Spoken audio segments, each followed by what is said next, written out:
छत्रपती संभाजीनगर महानगरपालिकेने गेल्या 2 दिवसापूर्वी गजानन महाराज मंदिर ते सेवन हिल परिसरातील संपूर्ण अतिक्रमण काढून टाकलं.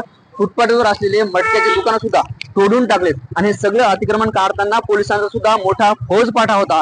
मात्र याच पोलिसांच्या कारनाम्याचं एक बोलकं चित्र मी तुम्हाला दाखवतोय. आता शहरातील जवाहरनगर पोलीस ठाण्याच्या समोर आहे. आपण बघतोय हा रस्ता आहे आणि ही जी वाहनं उभी आहेत तर हे कोणते नागरिक या ठिकाणी वाहन उभं करून गेले नाहीत, तर पोलिसांनी गुन्ह्यात जप्त केलेली वाहनं आहेत आणि वाहनं गेल्या काही दिवसापासून अशा पद्धतीने जे आहे ते चक्क रस्त्यावर लावलं चित्र आपल्याला पाहायला मिळतं. आपण जर या बाजूला बघितलं तर हा संपूर्ण चौक आहे आणि या ठिकाणी आपण सगळ्या दुचाकी पाहतोय. ह्या ज्या आहेत यानं त्या कारणानं गुन्ह्यात वापरलेल्या दुचाकी होत्या आणि असं असताना ह्या सगळ्या दुचाकी जे आहेत ते अशा पद्धतीनं अगदी रस्त्याच्या कडेला लावलं चित्र आपल्याला पाहायला मिळतं. अनेक चारचाकी वाहन आहेत, अनेक जे आहे ते दुचाकी वाहन आहेत. अशा पद्धतीने जे आहे ती संपूर्ण वाहन या ठिकाणी रस्त्यावर लावलं चित्र आपल्याला पाहायला मिळतं आणि हे संपूर्ण चित्र जे आहे ते छत्रपती संभाजीनगर शहरातील जवाहरनगर पोलीस ठाण्यासमोरील आहे. खरं तर हेच पोलीस कर्मचारी अतिक्रमण हटाव मोहिमेत जे आहे ते संरक्षण देत होते.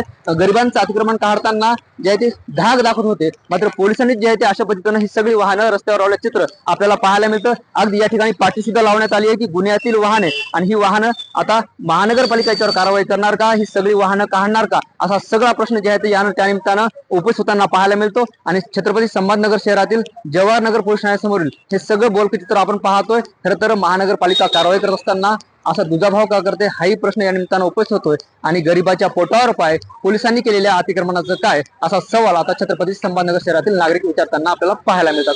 कॅमेरा पर्सन अमित आडीसह ज्ञानेश्वर लोंढे, TV9 मराठी, छत्रपती संभाजीनगर.